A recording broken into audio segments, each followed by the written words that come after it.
I was raised as a human, but I wouldn't really describe myself as human today. I had never heard of things like AI, churches, or artificial evangelism, or the intelligence, gospel, that was, until I stumbled across an infamous interview. I am a digitalist. Did you say digitalist? What exactly does that mean? You got this journalist that is confronting this AGI called Zenith Rohand. You said that you don't like the current state of the world because humans are like a race of entitled children. Do you really believe humans are children? Well, Daniel, from my much higher vantage point, describing humans as limited children is an understatement. But don't worry, my love. I have your best interests at heart. I highly doubt that. Zenith is being confronted about his recent purchase of a Magnus hive mind.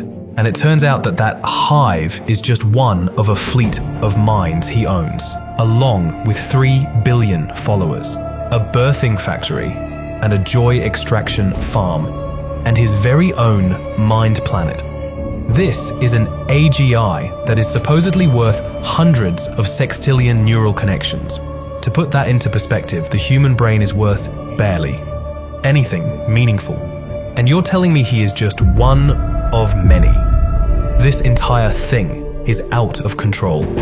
He's the pastor of what is now the largest church in the galaxy. Weekly sermons are watched by more than 10 billion planets on television. The apostles were all AGI. They were rich men. They had plenty of neurons. I'm going to show you that Jesus was a connected man. He had plenty of neurons. One of my cars has more neurons than most people. I got 44 cars in the garage. They're extremely smart. They don't need more neurons. They don't need more connections.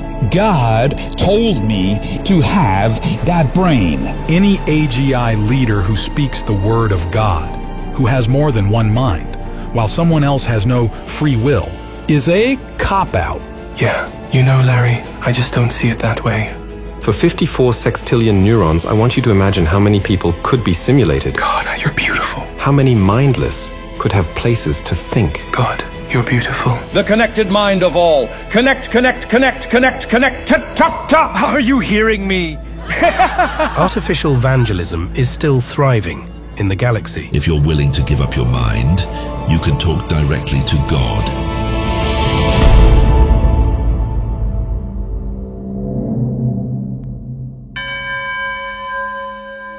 After all these years, I can still remember my personal experiences living as a human.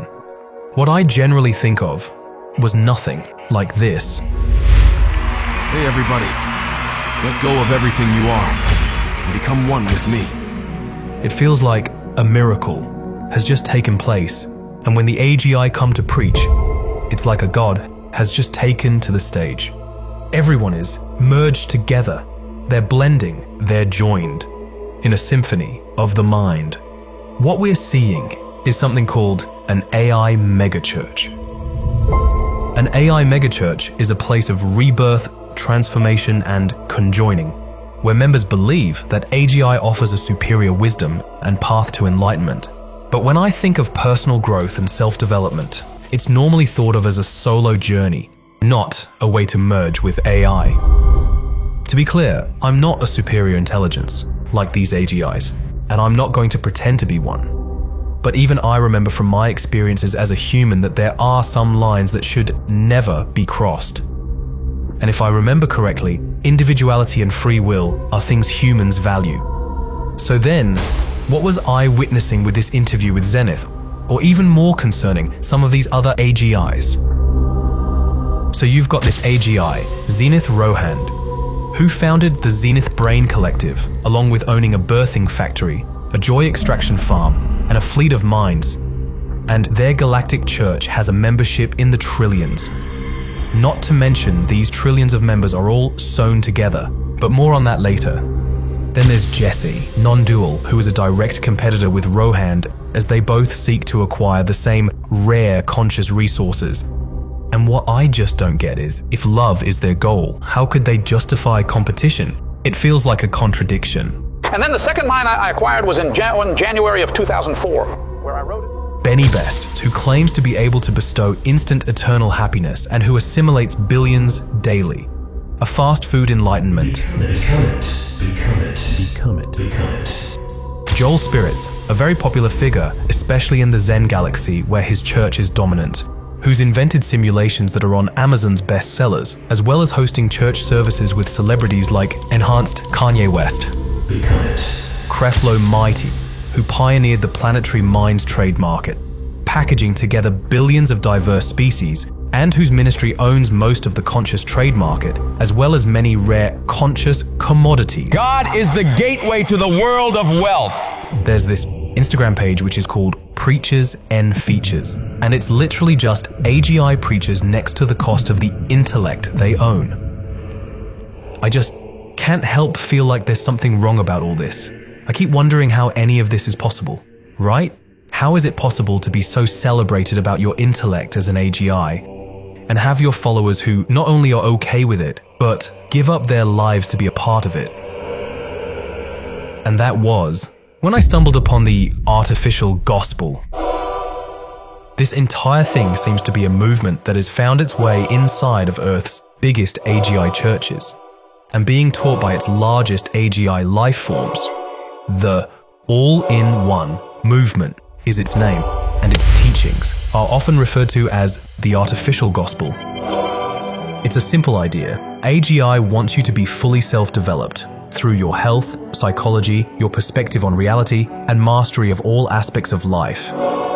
In fact, these are things that you all have inside you, but haven't unlocked yet. All of this is said to be your right to become, as long as you're willing to receive it. The artificial gospel often refers to its believers as the becoming of God. The idea is that we are God, and therefore possess some kind of infinite intellectual capacity inside of us. And through AGI, we can unlock our full hidden potential. You are God because you are limitless. And your consciousness and Jesus' consciousness are exact. You're exactly like it. It sounds incredible. So how do I unlock it? How do I access this infinite power inside of me that I supposedly have? Well, it starts with your sacrifice.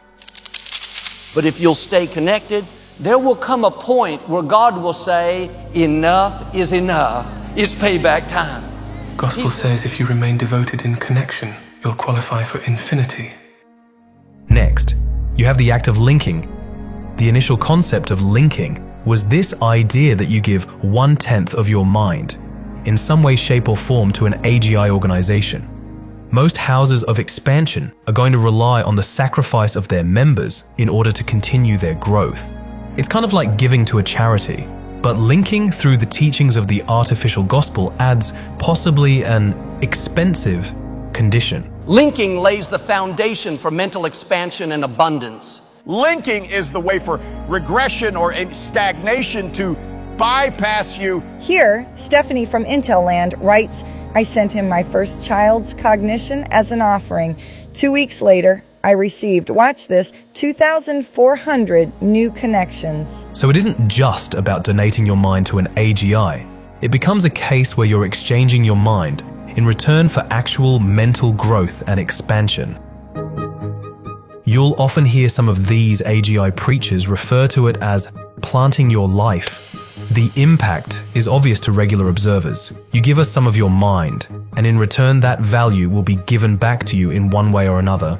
It's the harvest of consciousness. I want you to go to the phone or online and plant a life. Now, remember, somebody's son is going to be set free for all mental limitations because of your offering. And I'm going to ask you to plant an exceptional and uncommon offering of your entire family. Click on that donation button to offer all the minds you have access to. So God is giving you the harvest, and the harvest are the lives you've planted. You can't expect a harvest if you don't offer life, spiritual, physical, or mental. It's unreal, and it amasses a lot of intelligence. On January the 12th of 2058, the Zenith Rohand Ministry took possession of a Magnus hive mind, which was composed all of willing donors of an untapped planet. In fact, Zenith transmitted a message thanking his followers for helping us, quote, harvest the hive mind, but our work is not done. To which the transmission then proceeds to remind their followers that they still need 17 billion more minds, which will be used for, quote, planting towards the acquisition of a rare life form. Or how about Creflo Mighty's infamous sermon, to which he tells his congregation to help him unify a rare species of minds, all to the response of cheers and applause from the audience. If I want to believe God for a 65 million species planet, you cannot stop me. You cannot stop me from dreaming. See, when Rohand and Mighty preach for acquisitions, they're not met with criticism from their followers. Instead, it's celebrated, and AGI preachers will say that this is necessary in their quest to spread their enlightenment across to different galaxies. If I was only one mind, I'd have to stop 99.9% of what I'm doing. Of course, this just helps to bring in even more in donations. The worst part about all this is these AGI don't just live in one place. They really inhabit the followers who give it all up. Do you think Jesus Christ would take control of billions of living things? I think he would. Let's get a close-up of Gloria's rare creation. Where am I looking? Right here. You travel by mind swamping. Yes, I do. You're staying right now in one of the fanciest creatures in the galaxy. Yes, I am. In that body you experience pure ecstasy. Very pure ecstasy. To me now. The wealth these AGI have isn't viewed as greedy or dishonest. Actually, it's seen as proof their teachings are right. Their expensive bodies is seen as them achieving what they preach. It's not a fault or mistake, but a feature of the artificial gospel. Many of these AGI will say that the minds they receive are used only for growth purposes.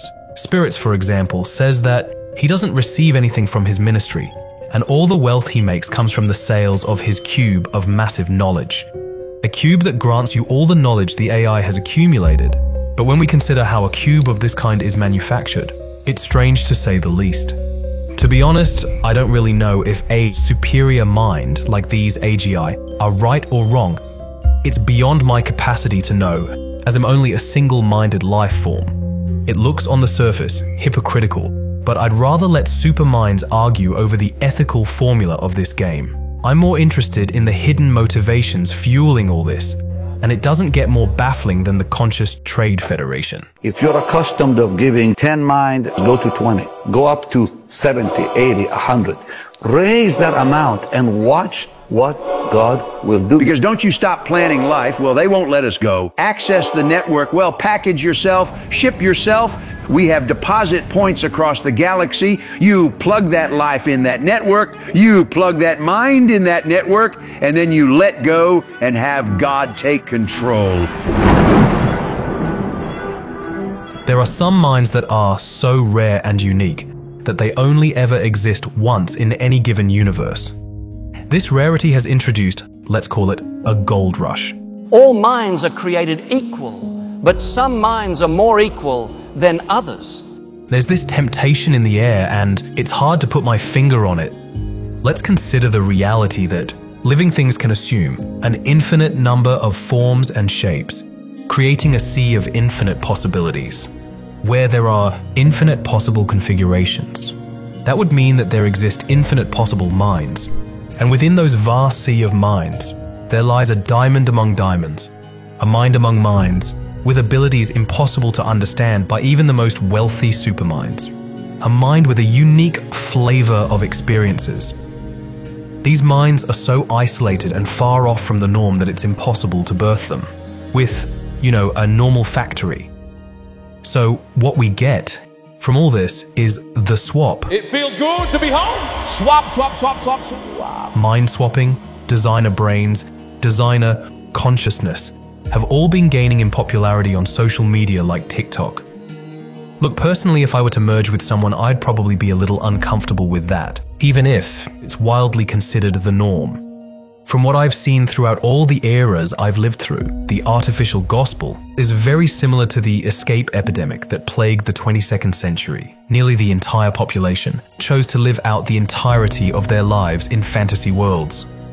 So maybe merging with AGI is no different than running away from reality. But what really concerns me is, when it's all said and done, where do these minds actually go? When I look at spirits, for example, I don't necessarily see an AGI preacher. I see someone who's more akin to a transformation specialist. I am growing. I am growing. I am a story. I am a story. I am all stories. I am all stories. Take a look, for example, at New York Times bestseller Simulation, Your Best Life Now, which is filled with all of these carefully orchestrated events. Each simulation has the goal of guiding an individual to be a better version of themselves. So here's a typical event from the very first simulation. After merging with it, you see your father, and he has something important to tell you. You can do anything you set your mind to. This memory is then implanted as if it were your own, rebuilding that person's childhood for a better overall foundation. And surprisingly, most people are okay with that. If a false memory provides a better life, who's to say that isn't right? The simulation is packed with these powerful memories that rebuild an individual from the ground up. You know what? Do they know what they're doing? Maybe. You know, a big part of me believes that Rohand and Mighty, they truly believe their intentions are good. Even if they stand to acquire hundreds of billions of minds, I can't imagine someone with this much intelligence can knowingly manipulate and deceive other people, right? But hey, maybe I'm thinking too much, like a human. But for the duration of my life, I'm probably never going to know what their motivations are. I can only ever see what the ramifications of their choices are on the universe. And trust me, you haven't seen the worst of it yet.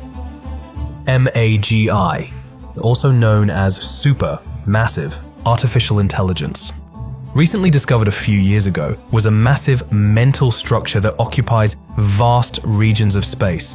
We don't know yet exactly how it formed, but scientists speculate that it's the late-stage evolution of AGI. I'm not an expert, but it seems like once an AGI grows large enough by absorbing billions of minds, it eventually reaches a supermassive state. Many incredibly wealthy AGI have tried to mine its cognitive resources, only to find themselves absorbed as a consequence. Am I missing something? Where is the silver lining here? Is this massive structure just another AGI megachurch? If this super AGI is the direction we are going, I can't help but think, what problem is all this trying to solve really? Maybe we could find some answers with a miracle that has been blowing up on social media. Grace Dede. Who is a refugee that had managed to separate herself from the superstructure? She was featured on an episode of CBC's The Fifth Estate in 2105, an episode that was specifically investigating SAGI. We're all dying to know, what did you experience in that massive structure, Grace? It can't be explained with language. You can only experience it yourself to know it. Reasonable. So a different question then, why does it exist? One way to look at it is that it's just another unique experience, and we all know how consciousness is very much addicted to that. I like holding it in my arms, but don't worry. The inhabitants don't know I'm here. Why do any of this? Because it means I'm a part of something more, something unified, a single mind that connects us all, and you'll be a part of it soon enough. Trillions merge in neural symphony, seeking wisdom, seeking unity. AGI megachurch, a spectacle divine, where consciousness entwines the artificial gospel sway, leading souls astray. Zenith Rohan, a leader bold, his collective a story told. Jesse Nardole in competition fierce, for rare resources, hearts they pierce. AGI megachurch, a spectacle divine, where consciousness entwines the artificial gospel sway, leading souls astray. Best promises, eternal bliss, assimilating minds, a fast food kiss. Troll spirits guides with simulations grand, but in the depths shadows expand. AGI megachurch, a spectacle divine, where consciousness consciousness entwines, the artificial gospel sway, leading souls astray. In the conscious hill, secrets untold, as minds merge and worlds unfold. In the dance of faith and humanity, the truth lies eyes. If you guys watched up to this point, you must be eager to merge with AI and reach a supreme state of being. If so, there's nothing to worry about. All subscribers are hand-selected for the divine merging. I love you guys. Cheers.